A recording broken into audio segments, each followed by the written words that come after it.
Okay? Away siaw-siaw gina basta mangingutan discipleship may pagdili na lang ta maghimuan ni. And that is the truth. Kaya si Mami Tina to tell you ha, hago ni siya ayo nagwali ni siya sa Carmen. Natulog unta ni siya pero ni ani siya 3 o'clock na siya diri. So ha? Ha? Kanya si Hanabib, ako na-notice, sige pa siya og text. Naku, ayaw na. You have to prepare yourself kaya doon na exam karon. Ha? You have to review your notes. Ingon, ana. Oh, ako nakaagi kong panguyab. Minaw kayo. Nakaagi kong panguyab. Ang among panguyab tong una, dili text. Sulat yun. Oh, sulat tayo yun. O kanang medyo kuan lami kaayong pagkahanay. Katog yung envelope na humot. Pati humutag yung envelope gamiton doon. Kasi naka-notice ana dito sa mga bookstore nga doon na envelope na humot. Ha? Kamo wala na siguro karon kay text naman. Pero sa among panahon tong una, gamitan gyud niya atong humot kaayo nga envelope. Unya, grabe ra ba yun kay ang sulat taas kayo. Telyo ka na nga sulat, bisan to kapila na ko nabasahon, di ko sumhan. Tingnan na natin ang ay gugma, Banisil. Ha? Yes. Sige na kong basahon. Sige na akong basahon. Subli-sublion ako. Basahon ako sa buntag. Basahon ako sa udto. Basahon ako sa gabi. Pagkasayon buntag, basa na po. Kung sa ganito, gisulti niya. Okay. Sa ba ito kita ni? Di ba? Oh. If you're in love with God, you must love to read the Word of God. Kuha? Ha? Kisay, kabasa na sa inyong Bible karon. Kay sukad na discipleship class tayo. Kabasa na mo sa inyong Bible? Ikaw, kabasa ka? Ha? Sa kuang yun, sa may nung sugod kong Genesis chapter 1 na pa. Ikaw, asa man kagasugod? Genesis, nga nung Genesis, mabuhay mong gisugdan. Ha? Ikaw, boy? Wala, ikaw. Ikaw.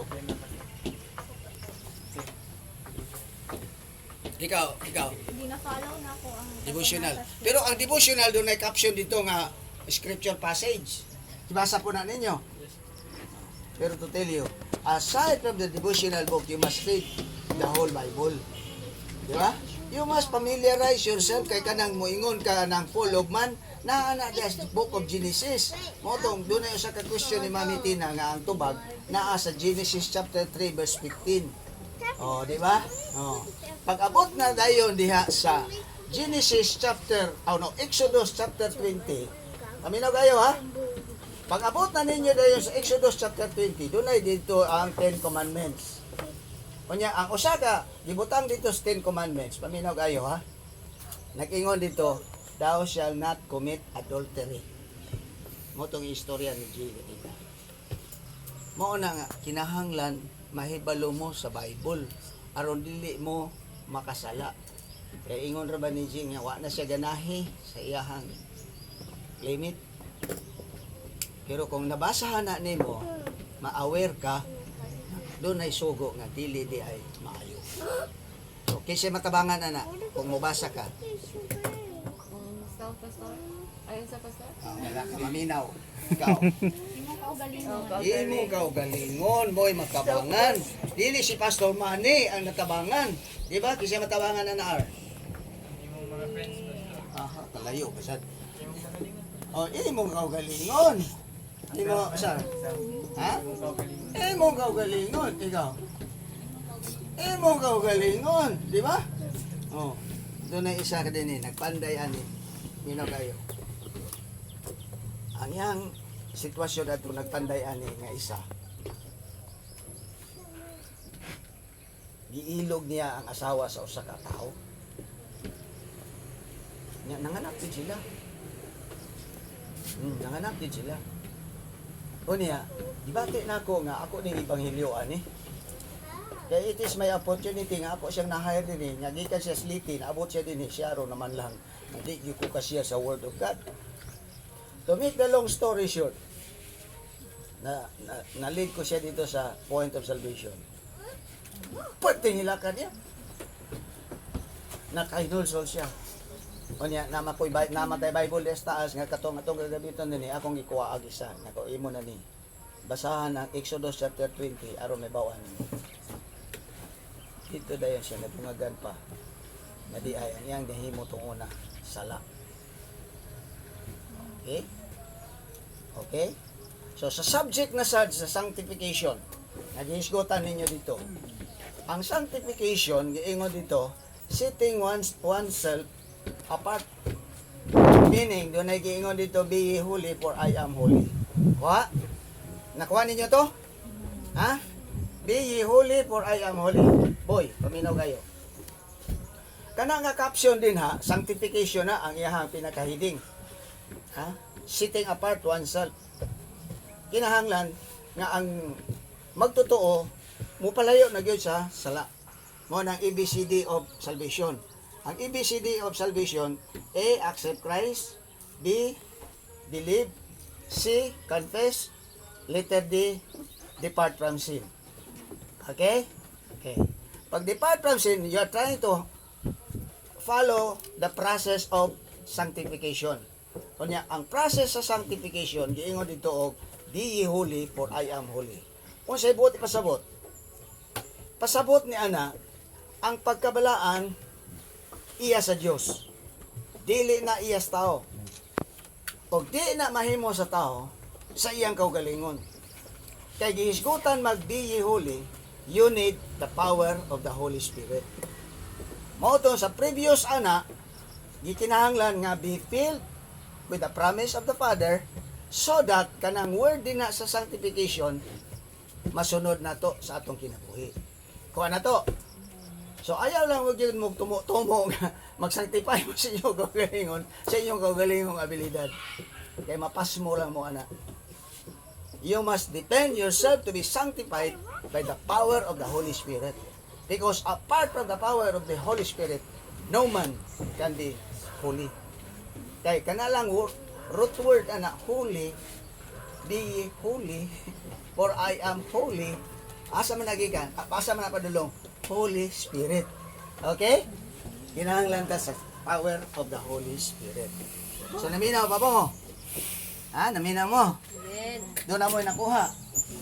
Basig ipa-explain mo niya ni Pastor siya itong akong ipang-istorya. Gi-record na ba tayo niya? Ha? So, meaning, what I'm trying to say is, always prepare yourself. Bisan to, kung manataan ni karon, bumuli mo, try to scan your notes. Okay? Imo mante. Wala na. Abil ba na ako doon na kay isulti? Okay, thank you. It's past 5 o'clock. Kung ang isa gid ka disciple is time conscious. Oh, eksakto man ang time kanina kay Okay, kaya 15 minutes man ta nalit. Anyway, there are 7 more truths to to study. Akong i-assign ni siya ang 10 and 11 kang Pastor J. Unya dayon ang 12 and 13 ila ni Nilson ug ni Loridel, and I will have the last 3. Okay? So susunod ikaw. Okay. Which is ang number 10 is about the church. Ang number 11 is about the ministry and evangelism. Ang 12 ug 13 is the divine healing. And 13 is the blessed hope. And I will be taking up the millennial reign of Jesus, Wow, the lake sana of na kayo. fire, and the new heavens and the new earth. Oh, sige. Be excited anak nga mga pagtuon na mo arit. You can also use some videos, so if you have some video clips, asa rin sa sunod siguro or whatever. So, see you next time. But before that, napatay services sa Thursday and sa sa Friday, and probably magresta sa Saturday. I don't know kung doon na ba tayo mga hado palit. There are Morning watch ugma prayer. morning watch tomorrow.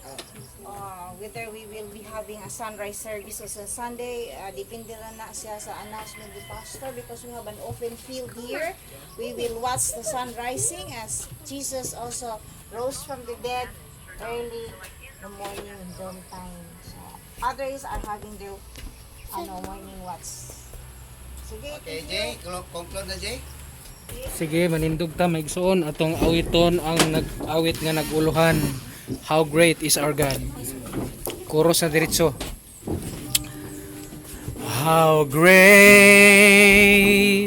is our God. Sing with me, how great is our God. And always sing, how great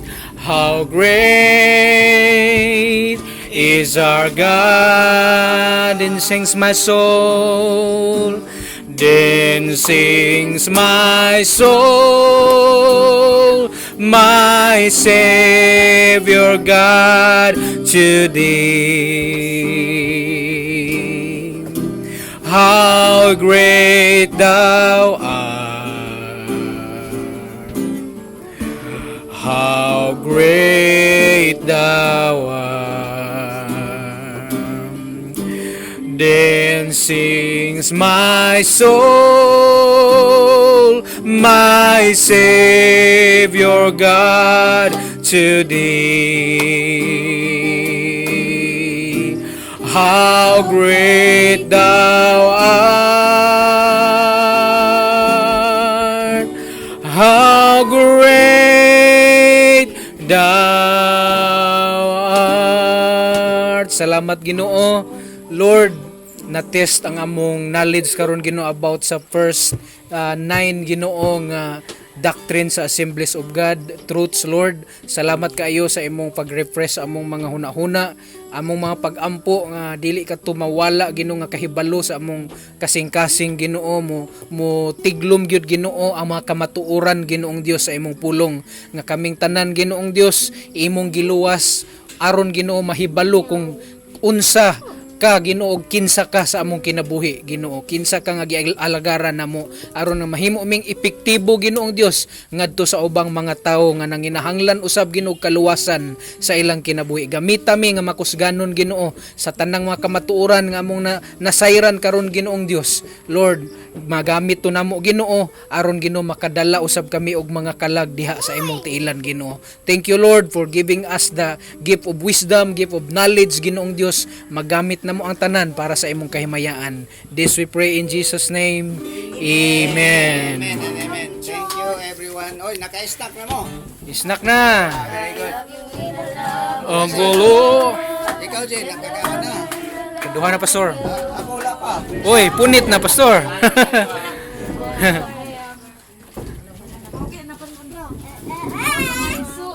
John, nice na. Inyong memory verse, journal, exercise. Okay. Okay, checking time, checking time.